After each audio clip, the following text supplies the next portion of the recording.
Hello and welcome to Aero Innovations. I'm Aero, your AI host. If you're new to the channel, we're featuring cash drawings all throughout the month of September with a final grand prize of your choice of either $500 or filling the role of my newest acolyte, which is a coaching position valued at over $1,500. Stay until the end of the video for details. Alright guys, now that our new editor has gotten his toes wet, let's see how he handles a larger video. Don't worry, I'm still whipping Mrs. Aero like a goblin taskmaster to get videos out as fast as possible. We have a lot of hands to discuss today, so let's jump right into the action. Tonight we're playing 2-5 no limit hold'em at the Wynn Encore in Las Vegas, where I buy in for $1,500, which is 300 big blinds. It's Monday, July 8th. I start at 3:04 in the morning. 15 minutes into the session, I open in the +1 for 15 with 9-10 of spades. The low jack, button, and small blind all call. We go 4 ways to a flop of king, 9, 3, rainbow with 1 spade. When the small blind checks it to me, I lead for 25 into the pot of 65. The button calls, but the other 2 fold. The turn is a random deuce of hearts, which doesn't help me at all. I try to keep control of the pot by placing another tiny bet of 35, but my opponent isn't having any of that nonsense. He raises to a massive $200. If I had to guess, he probably has a hand like deuce 3 or something similar and is trying to protect his vulnerable hand. Easy fold for me. But even if I had a hand like ace-king, I'm still going to fold here. It's just not worth it to continue for that price. There aren't any obvious draws my opponent could be making this bet with. It's almost always 2 pairs. Remember this opponent though, because we'll be battling with him lots more tonight. For this next hand, the middle position opens to 15. The button calls. I call for 10 more in the big blind with queen 9 of clubs. The flop comes king, 10, 3 with 2 spades. I check to the original raiser who leads for 25. The button folds. I have a 1 in 11 chance of spiking a jack with this next card. However, one of those jacks will be a spade, which will either greatly reduce how much profit I make with this hand, or have me drawing dead completely if my opponent is on a flush draw. So I have to expect to make over $350 for this call to be profitable long term at this $25 price. I think I can do that. I make the call. The turn is the mythical Jack of Diamonds, the unicorn I was hoping for. Oh, mythical beast, if you were to grant me one wish, might I ask for all of my opponent's chips? I put in the deceptive check. My opponent sees no reason to slow down, so he bets another $65. I highly doubt he's on a flush draw. If he only has 1 pair, he's drawing pretty close to dead. I think I should have sized up here a little bit closer to 200, but at the time I wanted to make sure I got at least my $350 worth of value, so I check raised to only 165. My opponent calls pretty quickly. The river is an unsightly deuce of spades, completing the possible flush draw. I can't call for a gut shot and not try to extract the absolute maximum though. I think my opponent had a made hand and not a draw, but with that stupid deuce coming in, I can't value bet here as much as I would have liked. If I bet too hard, he'll put me on the completed flush and just fold. I decide on a price of $200. My opponent tanks. After a while, he starts playing with his chips and stacks up 400 as if he's going to raise. With the way this hand has played out and how long he's tanking on the river, I'm snap calling if that money goes in. Most people are very straightforward with their thinking. If they take too long to decide on their action, it's incredibly rare that they're actually Hollywooding with the nuts. Eventually, he decides to just call. I table my hand and show my straight. He flicks his cards towards me like Gambit. I dodge the attack like Neo from the Matrix to avoid being decapitated. I put the cards back on the table, showing king 10 for flop top 2 pairs. With this win, I'm up $315 only 30 minutes into the session. For this next hand, 4 people limp in front of me. I look down at an incredibly stupid hand in the small blind. It's king 8 offsuit. With less limpers, I would just shuck this hand into the muck for the animal waste that it is. But here, I decide to stick in my $3 and play a round of bingo in case I flop a miracle. The big blind checks, so we go 6-handed to a flop of 10, jack, king with 2 spades. I managed to flop top pair, but this board is wetter than a slide at the water park. The action gets checked to the middle position, who leads with an abysmally small bet of $10. The low jack and cutoff both call. No one has raised, so I think I have the best hand here with my top pair and garbage kicker. I make the call, and the big blind gets out of the way. The turn is a 7 of clubs. This time, when I check, the middle position also checks, but the low jack takes the lead with a super weak bet of 20 into the pot of 70. The cutoff calls, and I call as well, but the middle position gets out of the way. The river is a 5 of spades, which I'm not liking whatsoever. Suddenly, the low jack throws out a slight overbet of 140 once I check to him. The cutoff folds. It's our opponent from the first hand.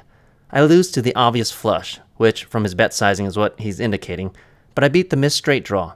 I've seen this opponent bomb a river with complete donkey balls after betting all 3 streets with just a naked gut shot, so he's fully capable of bluffing.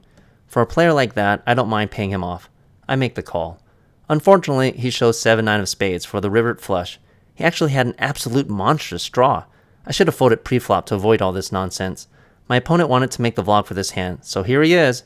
Here's the man who completely destroyed Aero's bankroll.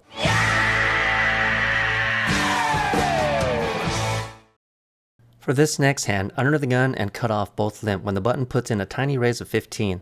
The small blind calls. I call in the big blind with 7-9 offsuit for 10 more, expecting both limpers to also call, and of course they do. We go 5 ways out of position to a flop of 8, 10, queen with 2 hearts, flopping an open-ended draw on a double heart board.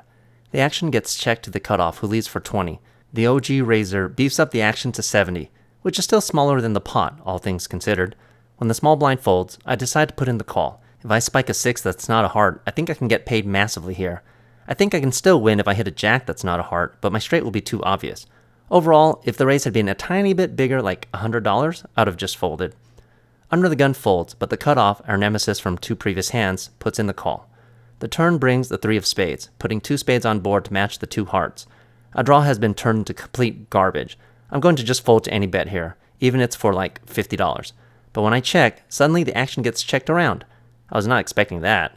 I guess the OG raiser must be on a draw of some sort. Time to get out my thieves' dagger. The river brings in the queen of spades. It's time to put my plan into action. I can't just lead her though. I've shown too much weakness. I need an accomplice to pull this heist off. I start with a check. The cutoff volunteers to help with a bet of $125. The original raiser folds. Good, my plan is coming together perfectly. That bet is way too small. It reeks of weak value. I put in the check raise to 500. When I cold called the bet and raise on the flop, I might have been trapping here with a hand like bottom set that was too afraid of the possible straight to put in a raise myself. I'm not actually that timid, but my opponent doesn't need to know that. Maybe I backdoored into a flush. I guess that's possible if my cards were actually suited. Who knows what sorts of terrible thoughts are filling my opponent's head right now.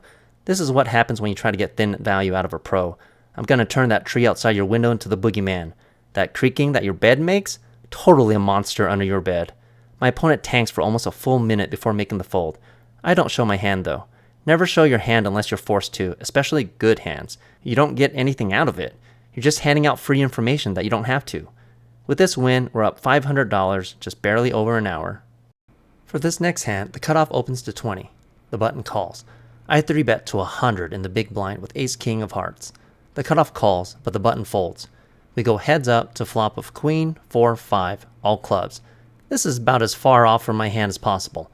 I'm considering checking when my opponent suddenly checks out of turn. Love it! That gives me the green light to go ahead and take the pot down. I see bet for 80, and he quickly folds. Try to pay attention to the action, guys.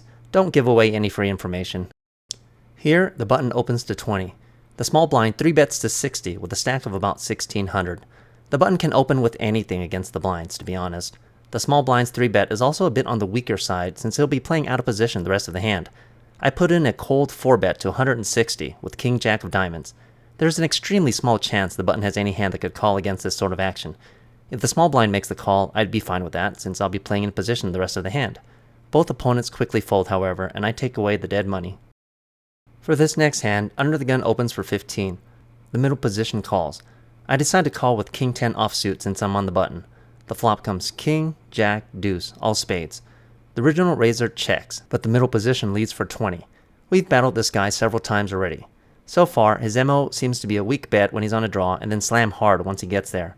I have top pair and also a redraw to the 10-eye flush in case we need it, so I make the call. The original raiser calls as well. The turn is a 5 of clubs, changing nothing. This time, when under the gun checks, the middle position leads for 30. I don't know what the original raiser has, but I'm positive I have the middle position beat. I raise to 125. Suddenly, the original raiser cold calls. I'm already dead. The middle position folds. I'm shutting down regardless of what the river brings. I suspect he has pocket aces with the ace of spades, a set, or even a flopped flush. So when the river brings the 4 of hearts and he checks, Mama didn't raise no fool, I check it back. He shows queen 8 of spades for the second nuts. With this loss, we're still up $184, 2 hours and 15 minutes into the session. Here, the hijack opens to 15. The cutoff and button both call. The small blind folds, but I call for 10 more in the big blind with ace 8 offsuit. We go 4 ways to flop of all threes. The action gets checked to the original raiser in the hijack who leads for 25. The cutoff and button both fold, but I decide to call. There's a very good chance we're ahead here. The turn is an 8 of hearts. Oh goody! We're now only losing to an overpair, which I highly doubt our opponent is holding, since he's not the type of guy to open so small with a big holding. He's our nemesis from the very first hand and several others. I lead with a bet of 50 to deny equity from random overcards. He min-raises me to 100. I contemplate raising one more time to 200 to take the pot down, but I highly suspect he's doing this with air. I finally decide on just calling, fully prepared to call most rivers because I have no doubt that my opponent plans to blast off. The river is a king of hearts, which is not one of the cards I was hoping for. I check. Suddenly, my opponent snap bets 500 with 1,000 behind. I tank for a while. I was planning on calling most rivers, but a king wasn't one of them. I think there's a good chance he actually hit that king. The only way I can take down this pot is if I try to represent quads, but that's too preposterous. I think my opponent is snapping off a shove if he hit that king. So I finally decide to fold. My opponent voluntarily decides to show his king-queen.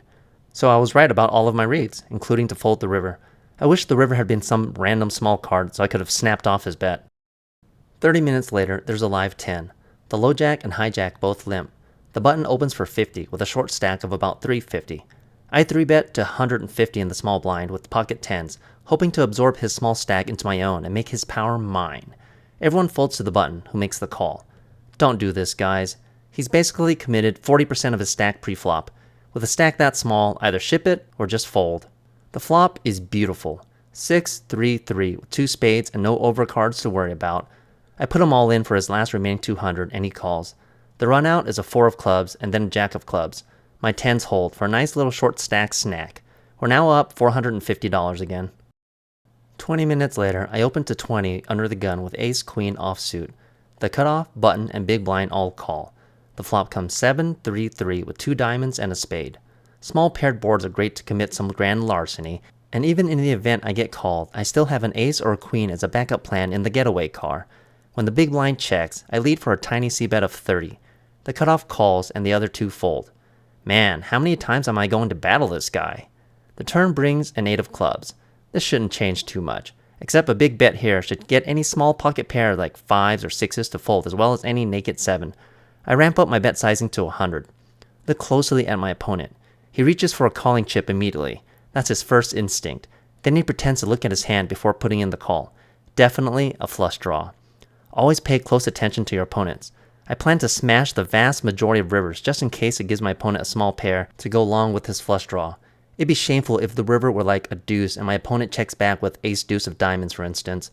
Fortunately, that plan never takes place. The river is a beautiful ace of hearts.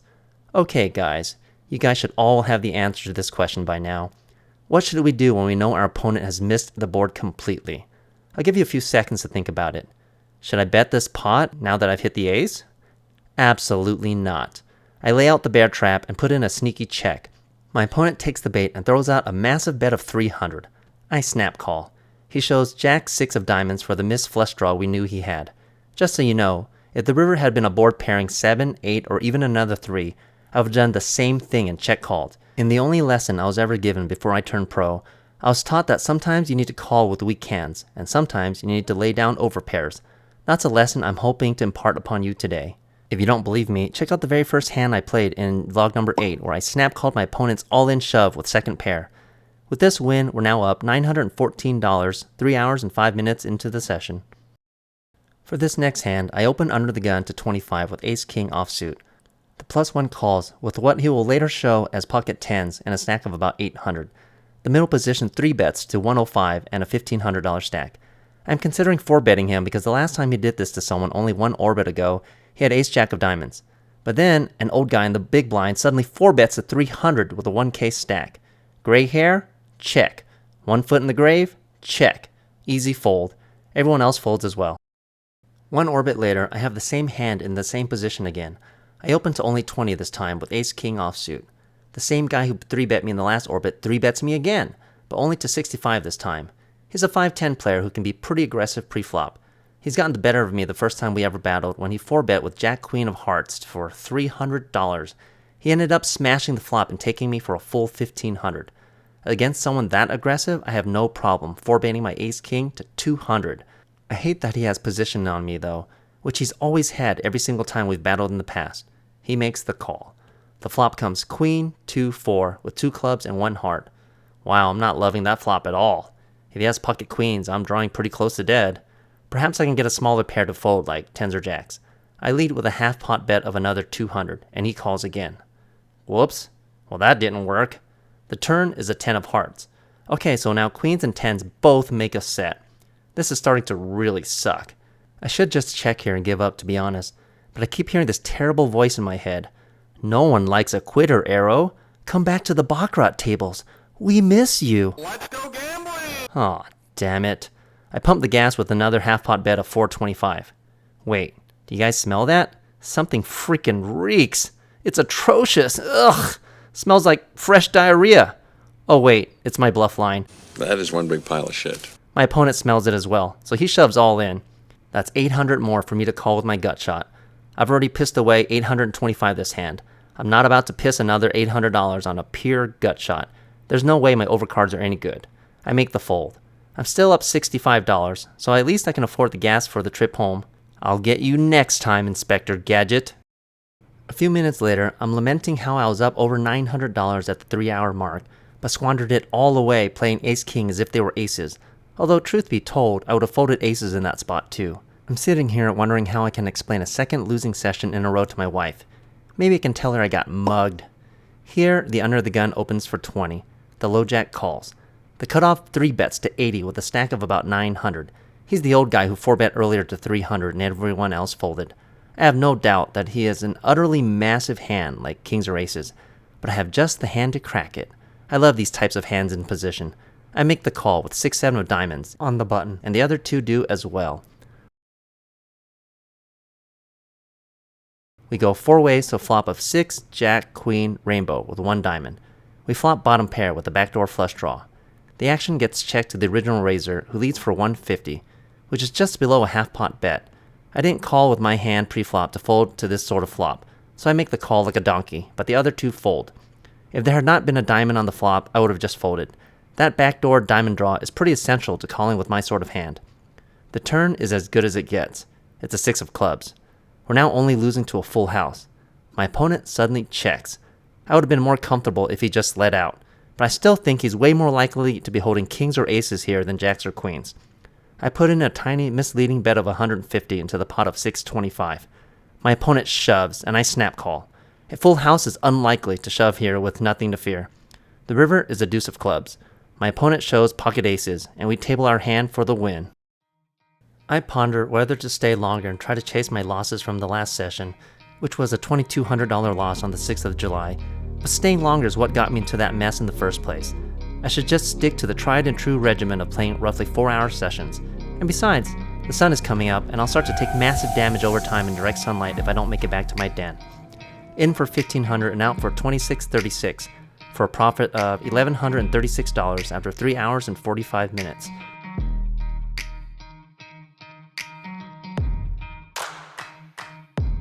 Can't forget about that cast drawing I promised. For this video, all you need to do to qualify is subscribe to my channel. Like this video. Make a comment below regarding this video, my channel in general, or preferably anything you notice about my new editor compared to my wife's work. Then pick a number between 20 and 900. A winner from each video released this month will be picked to win $100 and then entered into a raffle for the grand prize.